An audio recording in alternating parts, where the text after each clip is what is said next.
Welcome to our video on the latest news from Arsenal Football Club. Having fallen to a 1-0 defeat to Everton just over 3 weeks ago, we quickly get the chance to gain revenge against the Toffees as they head to Emirates Stadium on Wednesday night.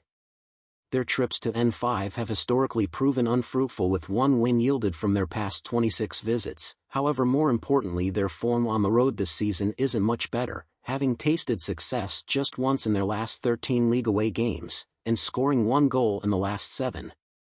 Sean Dyche has urged his team to rectify that as soon as possible as they bid to claw their way out of trouble, but with this being our game in hand over Manchester City, we'll be hoping those away day blues for the blue half of Merseyside continue a little longer. Dyche digging into dodge defeats. Having just managed to avoid relegation last term following Frank Lampard's appointment in January, Everton are hoping lightning strikes again this term as once again they find themselves lodged in a fight to beat the drop. Lampard was dismissed just shy of a year in charge following a run of 1 victory from 12 league games. Dyche was swiftly installed as his successor, who enjoyed a winning start at our expense thanks to James Tarkowski's header. Since then, they lost the Merseyside derby by a 2-0 scoreline, but recovered to beat Leeds United thanks to a well-taken Seamus Coleman goal.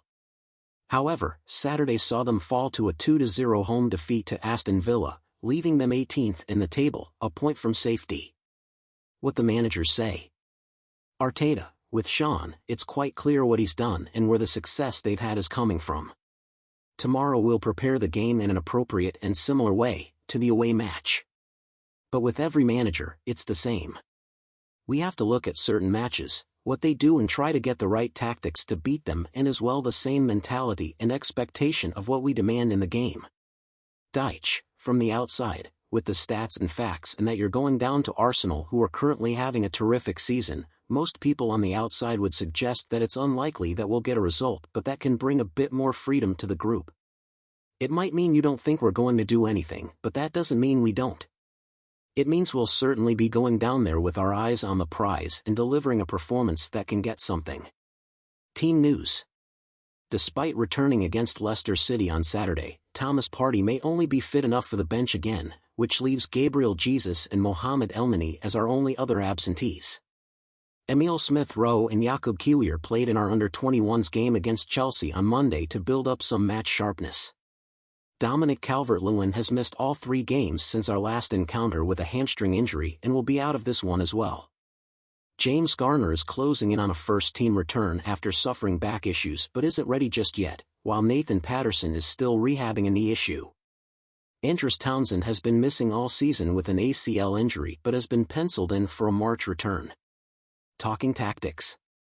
Michael Cox, writing in the official matchday program, Dyche's approach has been broadly what we would have expected, featuring good defensive organization, long periods without the ball, and a considerable threat from set pieces.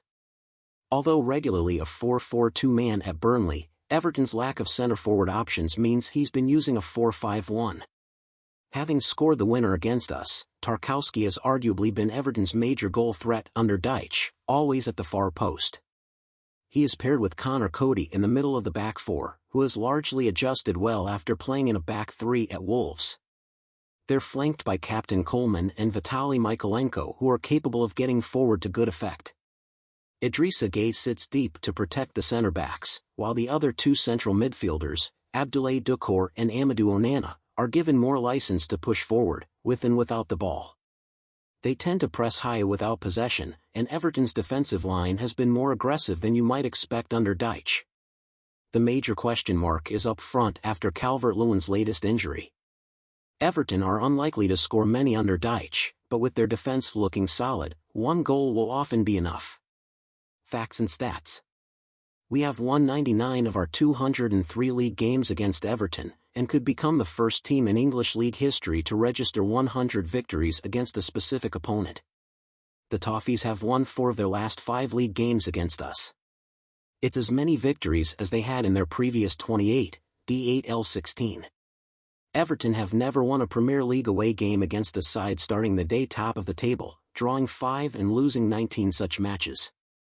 Victory here would be the joint fastest we have ever reached 60 points in a single league campaign, also doing so after 25 games in both 2003-2004 and 2007-2008. Having lost his first 9 Premier League games against us, Sean Dyche has lost just one of his last 6, W2D3. However, his sides have never scored more than once in those 15 meetings, netting 7 goals in total. Gabriel Martinelli has scored in his last 2 Premier League appearances. He's never scored in 3 in a row within the same season before.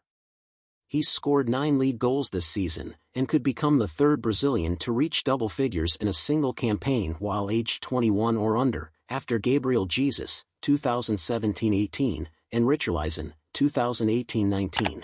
Let us know your opinion about the subject discussed in the video, comment below and help us broaden the discussion. Your opinion is very important to us.